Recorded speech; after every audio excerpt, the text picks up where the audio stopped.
শবে বরাত নামে আমরা পরিচিত। সব শব্দটা ফার্সি। বলেন সব শব্দটা কি? বরাত শব্দটা, বারাত শব্দটা আরবি। সব অর্থ রাত্রি, বারাত অর্থ বরকত। শবে বরাতময় হলো এক অর্থ হলো লাইলাতুল বারাকা, বরকতময় রাত্রি। আল্লাহ তাআলা এই রাত্রিতে অসংখ্য পরিমাণে, অগণিত পরিমাণে বান্দাবান্দির উপর বরকত দান করেন। মুহাদ্দিসিনে কেরামের আরেক জামাত লেখেন লাইলাতুর রাহমা। এই শবে বরাতের আরেকটা নাম হলো লাইলাতুর রাহমা। আল্লাহ পাক রব্বুল আলামিন এই রাত্রিকে রহমতের রাত্রি বলেছেন, অর্থাৎ অসংখ্য অগণিত পরিমাণে আল্লাহ পাক বান্দাবান্দিদের উপর রহমত বর্ষণ করে থাকেন। আরেকটা নাম হলো লাইলাতুল সাক। লাইলাতুল সাক কাকে বলে? যেটাকে আপনারা সহজে বললে বলেন জমা করা। অর্থাৎ ব্যাংক অ্যাকাউন্টে যে চেক আছে, এই চেক দিলে পরে ব্যাংকের ম্যানেজার সাহেব সাইন এবং সব ঠিক থাকলে আপনাকে টাকা দিবে। কথা বলেন ঠিক কিনা? ঠিক এই লাইলাতুল বরাতকে লাইলাতুল সাকও বলা হয়। অর্থাৎ আল্লাহ পাক রব্বুল আলামিন এই রাত্রিতে বিপুল পরিমাণে বান্দাকে দান করে থাকেন। এভাবে করে অনেক নামের কথা এই রাত্রিতে এসেছে। আরেক নাম হলো লাইলাতুন নিসফি মিন শাবান। শাবানের 14 তারিখ দিবাগত রাত্র। এখন এই রাত্রিতে আল্লাহ পাক রব্বুল আলামিন কি করতে বলেছেন সেটাও রাসূল সাল্লাল্লাহু আলাইহি সাল্লাম আমাদেরকে বলে দিয়েছেন। মুফাসসিরিনে কেরাম বলেন যে আল্লাহ পাক রব্বুল আলামিন তো সবকিছু আমরা জানি। দুনিয়াত আসার আগে একটা মানুষ কখন ইন্তেকাল করবে সেটা আল্লাহ পাক রব্বুল আলামিন লিপিবদ্ধ করে দিয়েছেন। লৌহে মাহফুজে লেখা আছে কে কোন দিন দুনিয়াতে আসবে, আবার কখন চলে যাবে। কথা বলেন ঠিক কিনা?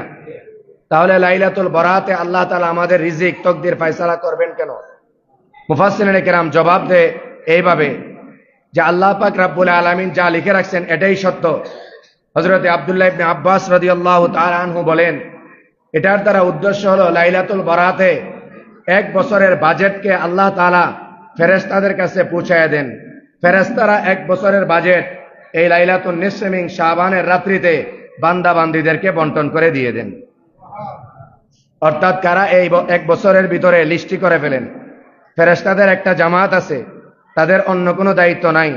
তাদের কেবল দায়িত্ব হলো শবে বরাতের রাত্রি আসলে আল্লাহর পক্ষ থেকে যে লিস্টি আছে 1 বছরের লিস্টিটা নিয়ে তারা দুনিয়াতে বিচরণ করতে থাকেন।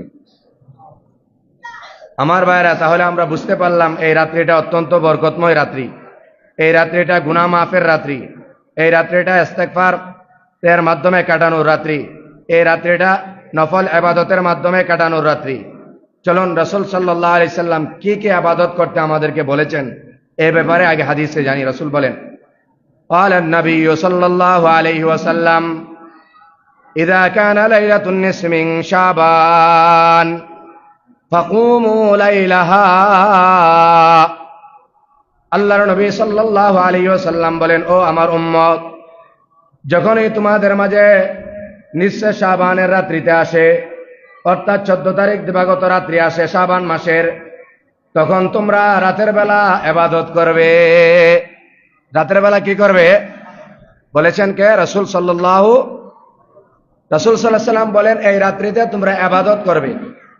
কি কি ইবাদত করবে সেটা অন্য হাদিসে রাসূল বলছেন। আপাতত আমরা জানলাম রাতের বেলা ইবাদত করার কথা বলেছেন কে? আল্লাহ রাসূল সাল্লাল্লাহু আলাইহি ওয়াসাল্লাম। ইবনে মাজার হাদিস 1 নম্বর খণ্ড 144 নম্বর পৃষ্ঠার হাদিসে এবং সুনানে বাইহাকী সহ আর অন্যান্য হাদিসের মধ্যে রাসূল সাল্লাল্লাহু আলাইহি ওয়াসাল্লাম একথা বলেছেন। কি বলেন? 1 নম্বর হলো রাতের বেলা ইবাদত করা। বলেন রাতের বেলা কি করা? তাহলে আমরা 1 নম্বর দলিল পেলাম আজকের রাত্রিতে কি করতে হবে? ইবাদত। এরপর আসেন দিনের বেলা কি করব। ইবাদতের আরো যে সংজ্ঞাগুলি আছে এগুলি পরে বলতেছি। ওয়াসুমু নাহারাহা, আর যে রাত শেষ হয়ে যাবে সকালবেলা হবে রাতের বেলা সেহরিকে তোমরা দিনের বেলা রোজা রাখবে। দিনের বেলা কি রাখবে?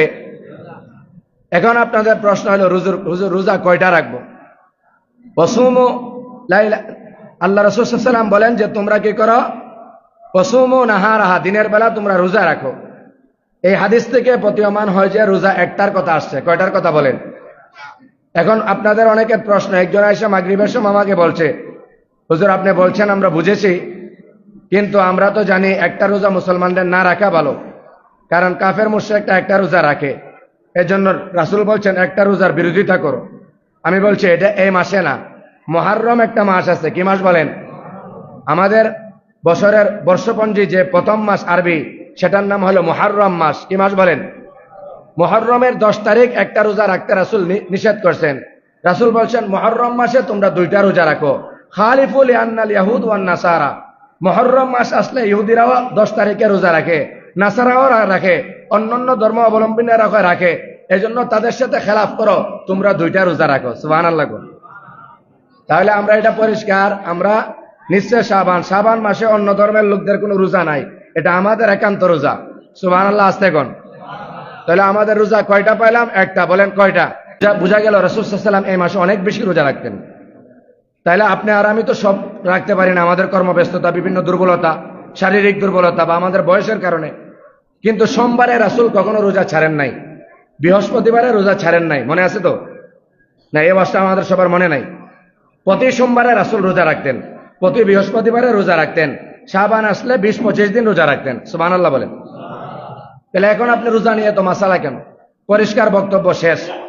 রোজা আপনি যতটা রাখতে পারেন, যদি না পারেন কমাস কম আজকের রাত্রিতে ইবাদত করে আগামীকাল একটা হইলেও রাখার চেষ্টা করবেন। আল্লাহ আমাদের সবাইকে তৌফিক দান করুন।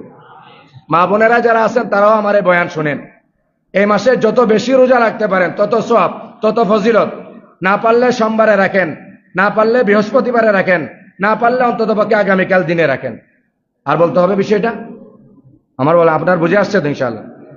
রোজা কয়টা পাইলেন তাহলে? বলেন একটা। একটা হলো কালকের দিনের রোজা। এছাড়া আরো রোজা আছে এই মাসে। শরীরে শক্তি সামর্থ্য থাকলে রাখার চেষ্টা করতে হবে। নবীজির উম্মত হিসাবে শ্রেষ্ঠ নবীর শ্রেষ্ঠ উম্মত যদি আপনি দাবি করেন, অন্ততপক্ষে সপ্তাহে সোমবারে রোজা রাখা দরকার আছে না নাই? আল্লাহ রাখার তৌফিক দান করুন। সকলে বলি আমিন।